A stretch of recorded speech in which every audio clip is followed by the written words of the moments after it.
In a bid to broaden its horizons, Infotech Network has established its first ever converged platform that serves as a unifying factor between the media and entertainment, as well as technology industries. As you may know, in today's technological-driven world, there is an increased media and entertainment consumption pattern, leveraging on this gap in order to engage audience on a more personal and proactive level. This has birthed a need to establish Digivation, a show that captures the new realities of tech use and consumption across all levels. Digivation seeks to create a platform for merging interest in both the media and entertainment world using ICT. With that said, you're sincerely welcomed. I am Bayero Agabi. At this point, let's hear from Fatima Ajayi on what we call Digigist for fast-paced stories, innovation that will excite you, followed by Infotech Impact, that is news and development that made news in the past 1 week.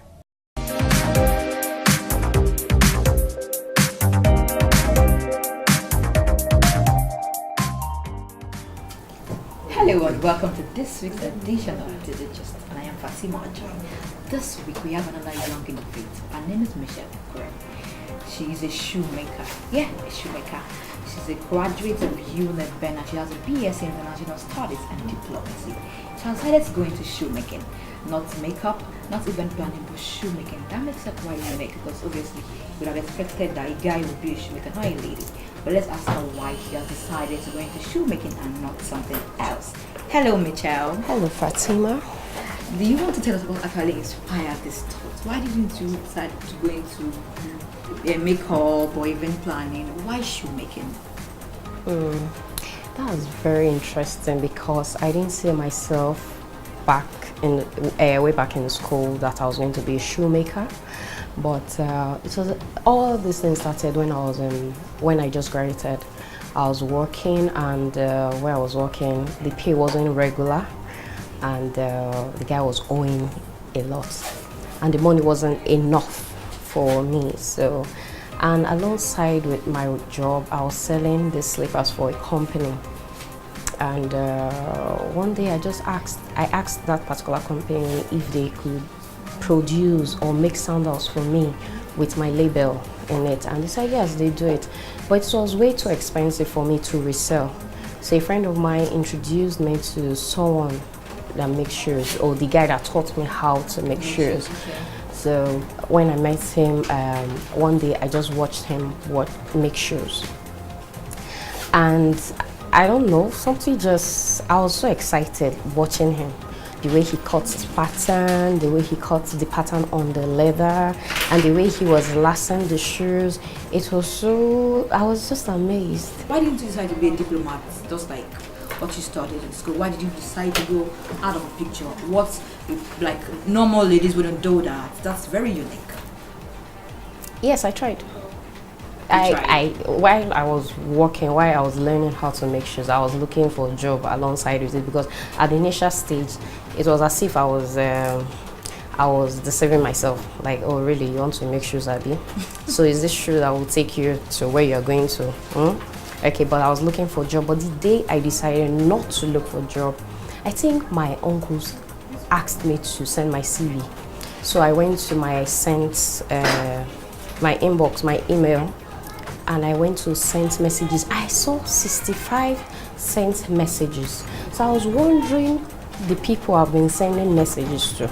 So I took my time, I opened everything, and it was CV. So I've been sending my CVs to 65 companies in Nigeria, and none replied. It was so horrible. I felt like crying. That day I ended up not sending my CV to my uncle. I told myself that I was not going to work. That was the day I decided to go into shoemaking. I told myself I will do this. Okay, at what point did you think it was cool enough for you to get other people to learn how to make shoes alongside with you? Because the day I found out that you can actually, it's profitable, you can actually make a lot of money from it. Because shoemaking is wide. It's not about cutting your pattern. You can make, if you know what you're doing, you can make a lot of money at every step of the way. Some people, it's just about cutting leather. It's about lasting. But for me, it's not all about just sitting and making the shoes. I love to teach. Maybe the way the guy that taught me, because you know those roadside shoemakers, yeah. the way they teach, they don't teach you properly. They don't impart the knowledge in you. But I found a way to simplify it. Really? Do you want Yes. to teach me how to make it? Yes, I can just put it Let's through. start now. The first thing, you create the pattern for your sole. Okay. Okay, so these are some of the patterns for slippers. Slippers. Okay, and this is size 45. This Okay, is you measure the person's you leg. measure the person's leg and you create the patterns for the foot for the slippers. Okay. This is the leather I placed on the Makonora, and if you can see, this is my label. Okay, measure Leathers, yeah. Okay. So you place it on your Makonora. So if you like, if you want to add beauty to it, you can stitch round. Okay, so how do you make it look like a proper shoe like this? Is difficult, beautiful shoe. Yeah, it's a long process. Okay. You know, you have to create the pattern. Okay, this is also meant for making shoes. Yes, it's called last. Last. L-A-S-T. Okay. Last, like Last. thing to do. Yeah, yes. Just like name last. implies. Yeah. Okay, so what is it meant for? How do you use it? Okay, we use it to mold the shoe, but we actually we use it to last the shoe. Okay. Yeah, and you also use it to create the pattern for any pattern you want. Like if you want something like Well, this. I see gum, scissors. What exactly do you use it for? Do you Of course, show me? you use your scissors to cut your leather. Anything you want for to. me. Let me see now. Teach me now. Okay. Let me get. Okay. The leather. Yeah, this is a leather. Let's okay. If you want to make two strap slippers like this, Okay. so this is the pattern for it. Okay, this is the pattern for it. So you place it like it must be straight. So depending on what you want, you cut on the leather. Then, depending on you, there are some leather that we have thick leather. We have different leather, thick, soft. So if you're like this is soft, I can't use it to make any slippers like this. So what I do, I'll get a lining for it. Like this? Like this is a thick leather. Okay. So I just cut straight, so I can use it like that without lining. It's just like your shirt or your dress. You know, there's some light dress, you have lining inside. Yeah, same thing with shoes. So since this is light leather, so you need a hard leather as your lining. Okay. That's what you do. Then you cut with your scissors. So before you place. Can you try and cut it out? Okay.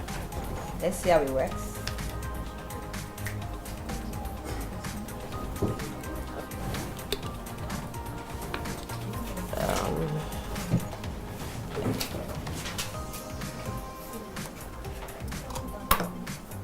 Yeah. Okay. You have to spread out your gum.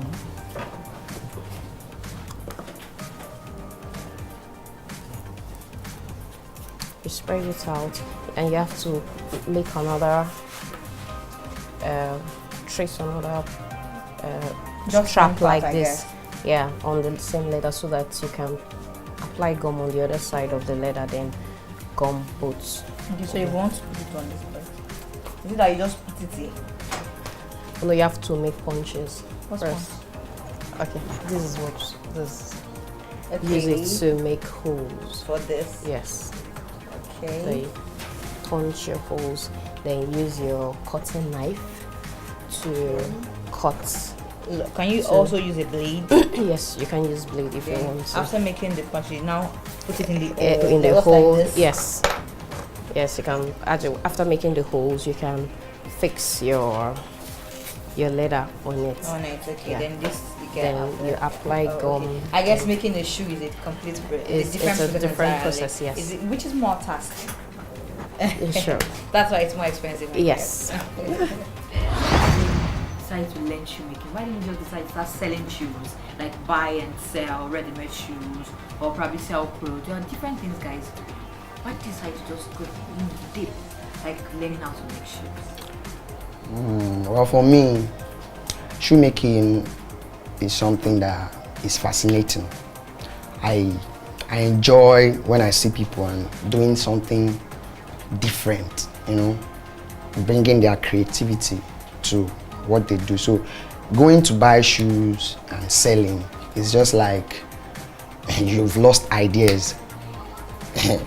So are you saying people that buy and sell that have lost ideas?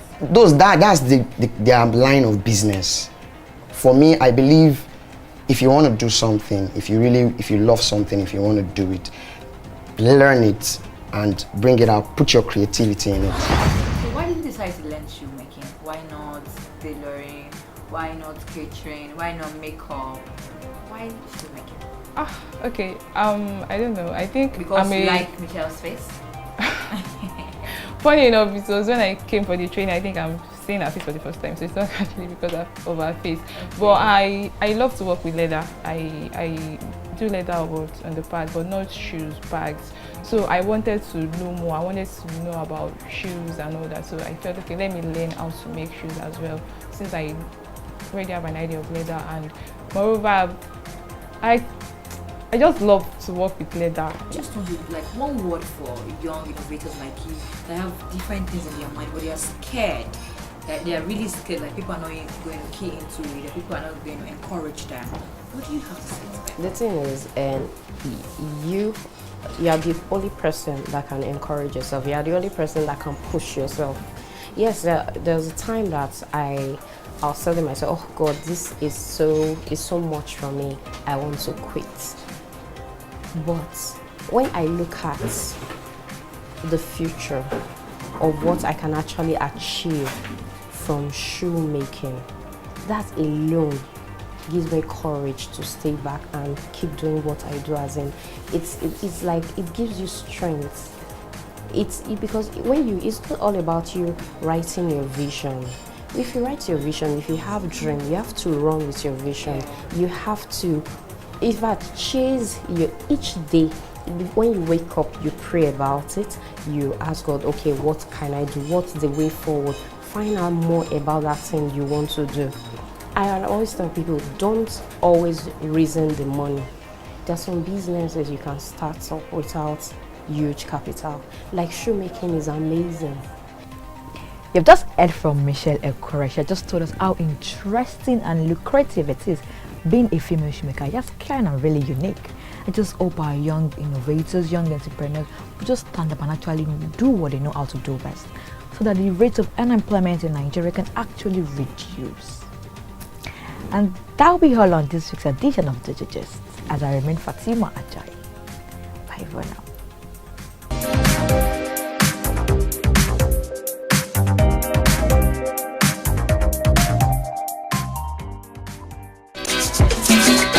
Hello, I'm Bayero Agabi.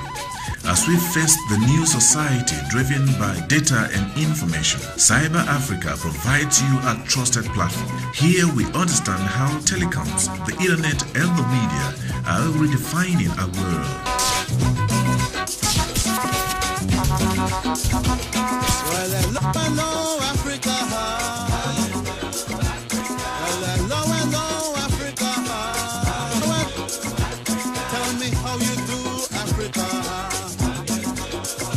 Cyber Africa, connecting Africa. What's the meaning of GSM? Global System Mobile Network.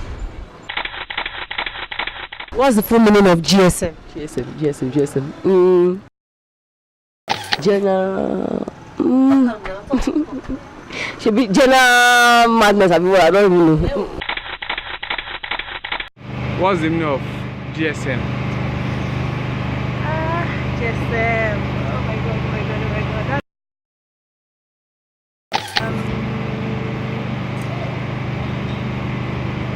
Global System for Mobile Communication.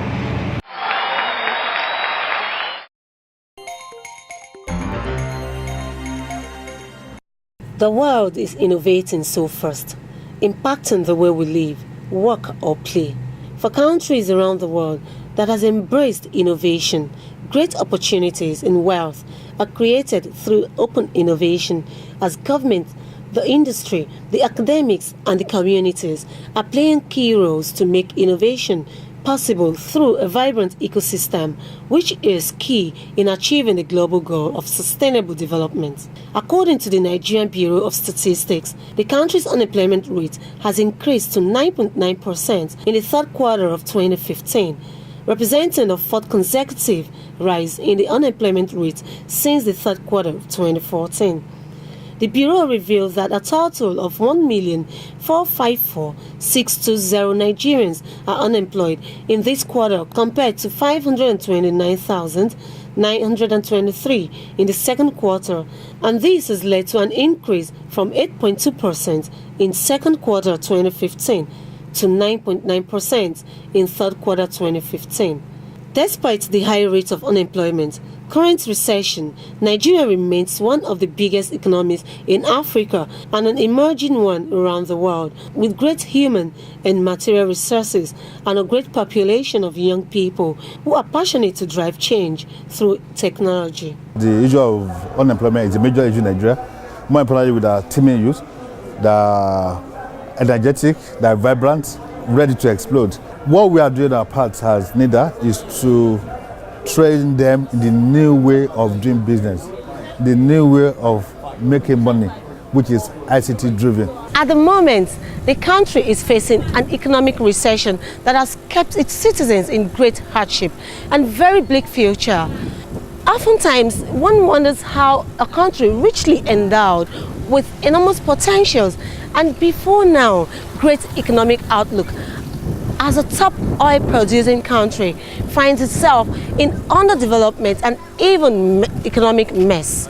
The future of Nigeria is gradually being shaped by tenacity of young people who have embraced technology, innovation and entrepreneurship and have decided against all odds to make impacts. We are combining two things together.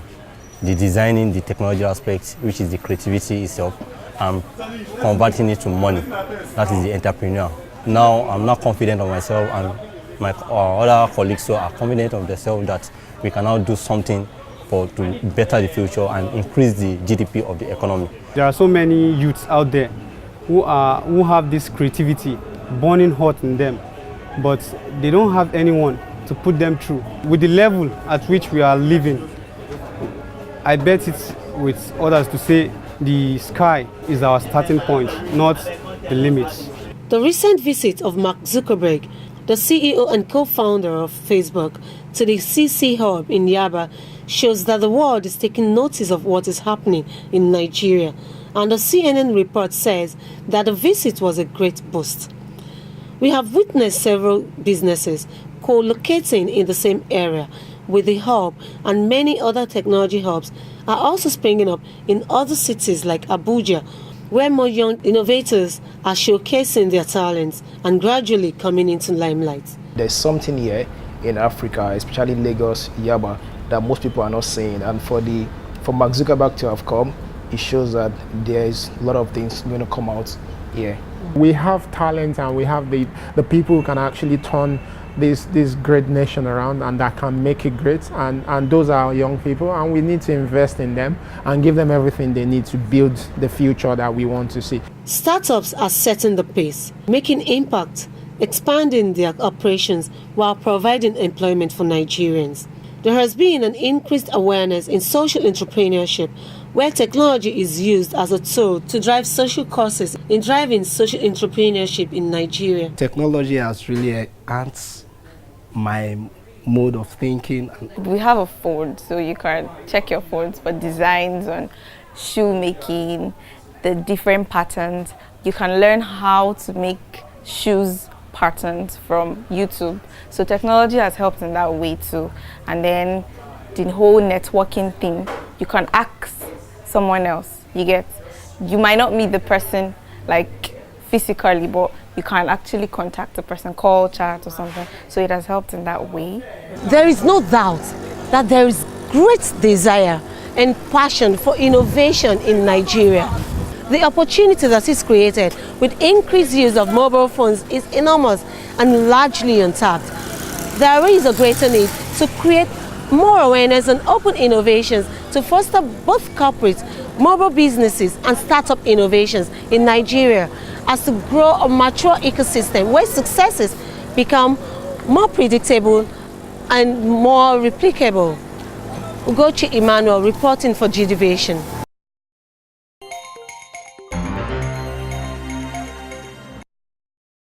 In line with President Muhammadu Buhari's administration to create jobs and opportunities to create entrepreneurs among Nigerian youths using information and communication technology tools, the National Information Technology Development Agency (NITDA) has commenced the training of some selected members of the National Youth Service Corps through open source software development. The training, which is set to provide a platform for the corps members to showcase their talents and ideas, would aid job creation and revenue generation as an alternative to oil. The Acting Director General of NITDA, Dr. Vincent Olatunji, says Nigerian youths are energetic. It is time for us to start thinking of how to be self-reliant, work for ourselves, and service the sectors. Nigerian youths are energetic, they are vibrant, they have potential. All we need is for us to be given the opportunity. And what NITDA is trying to do is to create a platform for you to be able to express yourselves, to be able to be self-reliant, to go all out there and conquer and be self-reliant. NITDA is trying to set up innovation hubs having 2 per zone to focus on the need of each zone and see how we can use ICT to address the problems and work with all our sectors to incubate ideas as the ideas can move to solutions, and solutions, if mentored, can develop and move to the level of commercialization and earn money from which people can be employed, pay taxes and live well. We are trying to set up innovation hubs in all the 6 geopolitical zones of the country, 2 per zone, to look at specific needs of these zones and see how we can use IT to address these problems. How do you want to do that? To work with federal government, to work with private sector, to work with organizations, to incubate ideas that you have. If you have ideas, you don't have access, you don't even know how to move forward with it. Your ideas can move to solutions. Solutions, when you incubate, you mentor them, they develop entrepreneurship skill, they can move to the level of commercialization. When you commercialize, you earn money, you employ people, you pay taxes, you can earn foreign exchange. And that comes to Nigeria. You know what that means. The representative of the management of NYSM commended NITDA for the opportunity given to the corps members to acquire deeper knowledge of what they have learnt in school and urged the participants to concentrate more on the training and put into practice what they have learnt.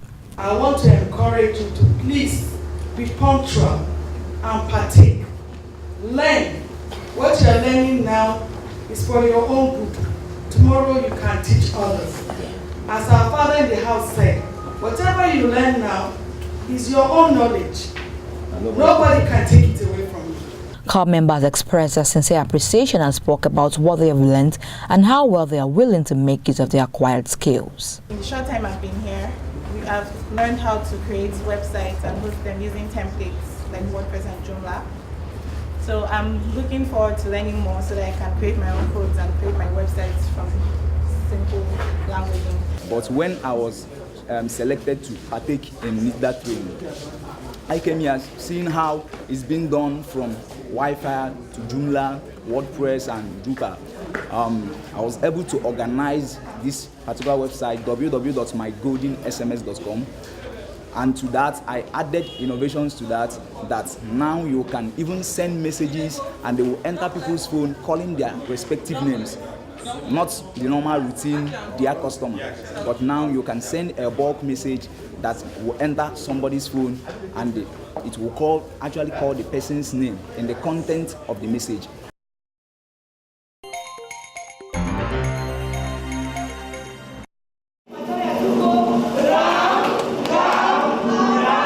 In a bid to further promote, strengthen and showcase tourism, the Niger State government has disclosed plans to partner with the Nigerian Postal Service for a smooth and organized service delivery.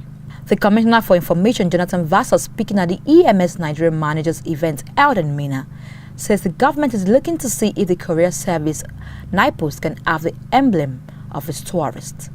NIPOS Courier Service is a worldwide emblem of tourist sites of most stamps. This is to promote tourism because they reach the unreached areas and then to give the state an opportunity to showcase its tourist sites. Your organization is very unique, very prime to promote tourism. Because if all our tourist sites will have it, maybe even in your stamps, in your parcel emblems, and you parcel all our tourist sites, it will go a long way to the outside world. The Postmaster General, Bisi Adegbui, says there are opportunities, potentials and possibilities in NIPOS, but the service needs a little push in the area of motivation and psychological reorientation to transform EMS into a world-class career outfit. I've since my assumption in office been privileged to interact with staff in Abuja and various formations in Lagos. I've seen the opportunities, potentials and possibilities inherent in NIPOS, but also the little push in area of motivation, psychological orientation, and ethos of business-mindedness could make postal service in all its ramifications the cornerstone the builder cannot afford to forsake. The government will partner with NIPOS to enhance the growth and development of the organization. Well, that is the show for the week. I am Bayero Agabi. Bye for now.